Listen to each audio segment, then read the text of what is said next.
Hi there, and welcome to the second of my monthly book vlogs, where I just have a quick recap of what I've read during the month.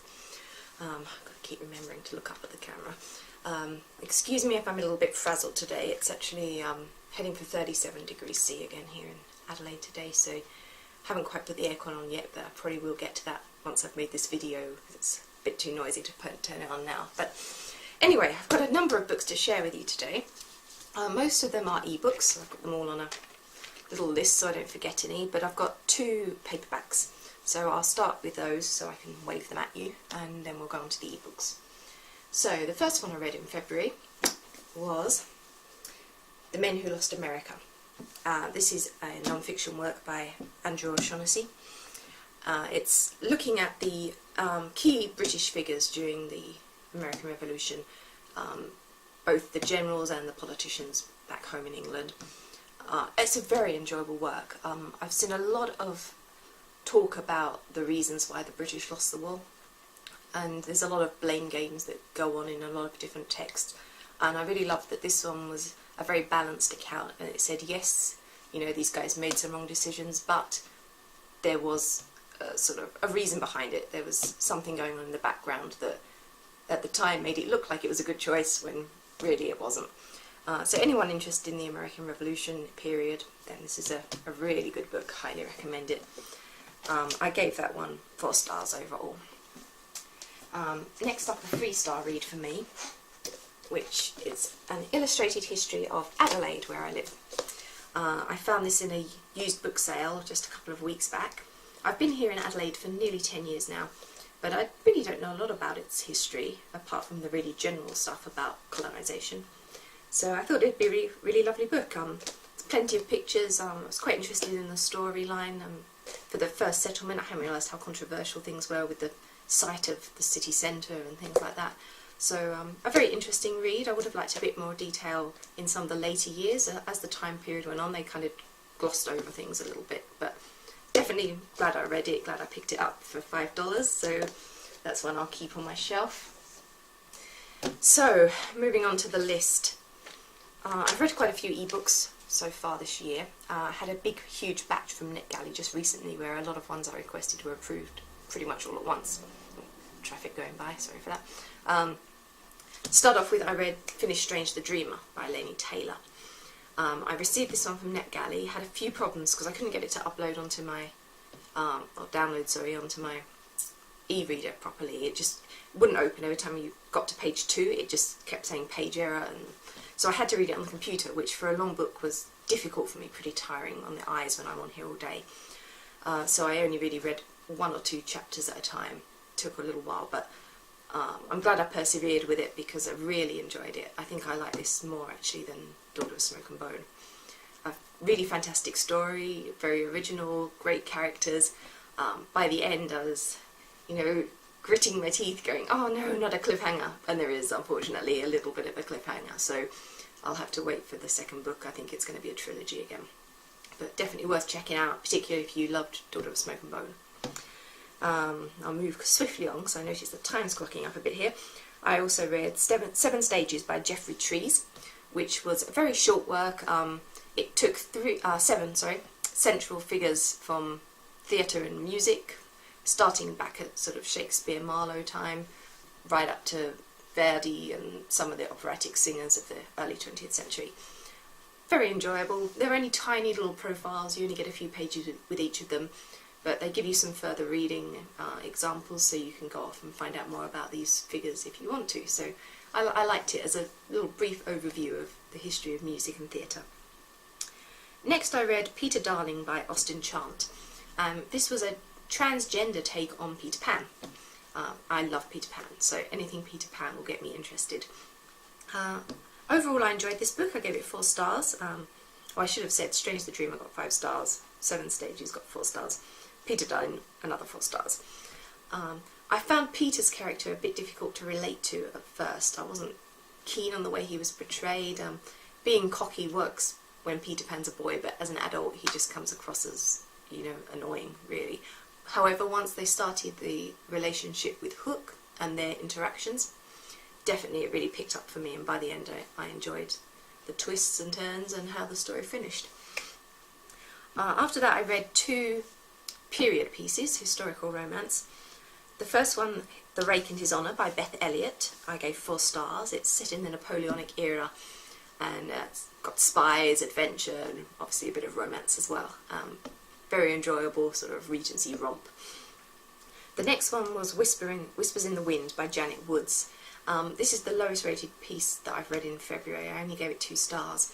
The story idea was fine. I've seen plenty of stories that do a sort of abandoned lover who reconnects with the person he jilted and romance rekindles. It's a pretty popular historical romance theme. This one just didn't work though, because the characterisation of the 2 leads, the woman was flighty and annoying and that was not too bad, but the guy he was up and down, he was raging, I'm going to make her pay for what she's done to me, and the next minute he was almost trying to like grope her in the bedroom, and it was a bit too strange for me, and you couldn't really get a handle on what he was like, and you didn't like him because he's just like up and down, up and down, up and down. No, it didn't work for me. So I moved on anyway, back to some LGBT with You Had Me at Hero by Michael P. Thomas. This was a 3-star read for me. I loved the characterisation and I liked the story, but it felt a bit more like a vignette to me, like this was a little snapshot of their lives. The drama when it came wasn't huge, it was easily resolved, but I really loved the characters and I really love the way Michael portrays them, so if he were to write a longer story with them, with something with a bit more of a beginning, middle, end climax, then I think I would read it, because they're very interesting characters. There's plenty of scenarios. One of them's a cop and the other one works on the emergency helpline, so there's loads of scenarios you could use, and I'd love to see them again, and just doing a little bit more. It was only a novella, this one. Next I read The Kings of Georgian Britain by Catherine Curzon, a 4-star read. Interesting profile of the first 4 Georges.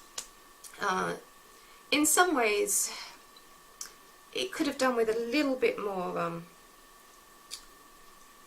detail, I guess. I felt there were some areas that she went really great detail and some areas that she kind of glossed over a little bit. But it certainly, I'm interested in the Georgian era anyway, and this book certainly made me want to read a bit more deeply about each of the kings rather than just their era. So for 4 stars for that. Next was Colm Tóibín's House of Names. I've read some of Colm's other books like Brooklyn and The Master. Really love his work. This one is his take on the Oresteia. So Clytemnestra, Orestes, Iphigenia, and Electra, Agamemnon. So that story cycle. So the main part is told from the point of view of Clytemnestra. I really enjoyed that. I thought she comes across brilliantly as a character.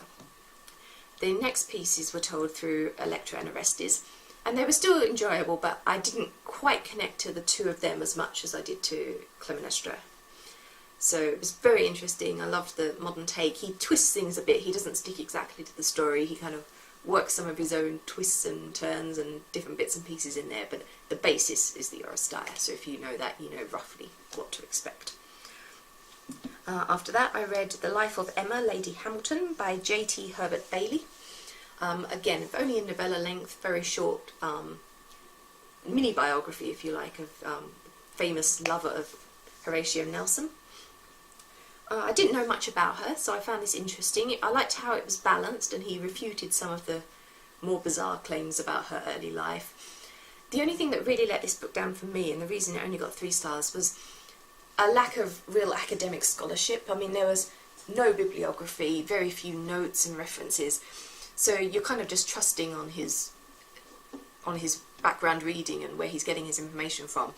And having become interested in her from this little mini bio, I would have liked to have gone off and done further reading, so it would have been really helpful to have a few reference books as a next stage to move on to. So we've got 4 more to go. It's been a busy reading month. I read Ensnared by Rita Stradling. Now this is a near-future sci-fi retelling of Beauty and the Beast, which, I mean, to me that ticked all the boxes straight away and I really wanted to love it. I didn't quite. I gave it 3 stars. I love the idea. However, the world building just wasn't quite there. A lot of the ending, when all the twists and turns came and the climax, it just felt really rushed. We've had this really slow long build up, and then we discover there's all this robot conspiracy going on, but it's all resolved in a very quick offhand way, and you don't really, I think, get enough detail about it to fully appreciate that. I liked the characters, however their emotional growth and arc pretty much ended at the middle of the book. They then get separated for a time, and when they come back together we just pick up where we left off. So that for me also was a little bit lacking. But if you love fairy tale retellings, then you'd probably still enjoy this, and it was perfectly fine. It just fell short on a couple of points that just would have given it that extra lift to get it to 4 or 5 stars. Then I read an interesting piece called the Magnum Opus. This is by Christopher and Christine Kezelos. They approached me to review. I hadn't heard of them before, hadn't heard of the book, and they informed me that it's a sequel to a short animation, a stop action animation that they'd done and won a lot of prizes for a few years back. So they sent me a link to that, and it was really delightful. It only goes for 5 minutes. I'll try and put a link in the video description below for you. It's a really lovely piece about these little sort of rabbit cloth figures that make each other. So one of them completes making one, they have a few seconds together, then the original one disappears and the next one has to carry on with the next making. So this story kind of picked up from there, and what happens if something goes wrong with one of the makings, and they find out the truth about their world and what happens to them after they disappear from the making room. Pretty delightful piece. It's pretty easygoing. It's, you know, it'd be suitable for middle grade up, really, I think. But lovely characters, beautiful idea. I gave it 4 stars. Now we're moving on to 2 that I haven't actually put reviews up for yet, but I'll be writing them later today. So the first one is Funeral Games by Colin Heintze. This was I was approached by the author to review. I gave it 4 stars, or I will be giving it 4 stars. It's an interesting take. It's a sort of historical fantasy, and it's a world where all the nobles in the clans, when they die, they turn into ghosts and just carry on living in whichever room they died in, which is an interesting concept to begin with, but then one day one of them dies and doesn't come back. So this leads to a sort of mystery that one of the young princes is going to unravel. Very enjoyable, loved the premise, as I just said, loved the main characters. I kind of would have liked a little better pacing to give it a 5 stars, because kind of there's a long build up and the world building in that build up was good, but you just really felt like the action didn't kick off until about the middle of the book, and then it really raced through. So that would be my only negative point, but on the whole, very enjoyable read for the genre. And finally, I just finished last night Swimmer Among the Stars. And I stupidly haven't written the author down on my note here, but I will put it in the video description for you. I'll be giving it 4 stars. It's a short story collection that I received through NetGalley for review. Brilliant stories. It's hard to know what to say about them without sort of giving it away, but a real mixture of a bit of fantasy, a bit of historical, all with this sort of slightly surreal aspect about them. Amazing one set in this tea room in this town that's about to be destroyed, and very difficult to explain, but if you love short stories, particularly of a sort of slightly different nature, then this is definitely a book for you. So yeah, I'll be putting up my full review on my blog soon.